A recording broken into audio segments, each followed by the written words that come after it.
ইউনূস সাহেব, আপনি আমাদের মাথার মণি, আপনি ফ্রান্সে ছিলেন, আপনি শুনছেন দূরে থেকে, কিন্তু বাংলাদেশের এটা আল্লাহর নামে সত্য বলছি, একটা স্লোগান ছিল, এক দফা এক দাবি।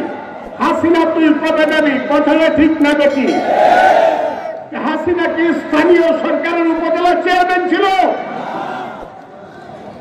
সে তো কেন্দ্রীয় সরকারের প্রধানমন্ত্রী ছিল। আমরা তো কেন্দ্রীয় সরকার, পার্লামেন্টের সরকারের পতন চাইছিলাম, কথা ঠিক না বেঠিক বলেন? পার্লামেন্ট সরকারের পতন চেয়েছিলাম বলেই তো কেন্দ্রীয় সরকারের পতন চেয়েছিলাম বলে তো এখন কেন্দ্রীয় সরকারের ইলেকশন হবে। এটা যুক্তি না কুযুক্তি? এইটা যুক্তি। হাসিনা গেছে, প্রধানমন্ত্রী নাই, সরকার নাই, কাজে আমরা হাসিনাকে দাঁড়াইছি। প্রথমে হবে প্রধানমন্ত্রী, হবে সরকার, হবে পার্লামেন্ট, হবে তারপরে স্থানীয় ইলেকশন হবে।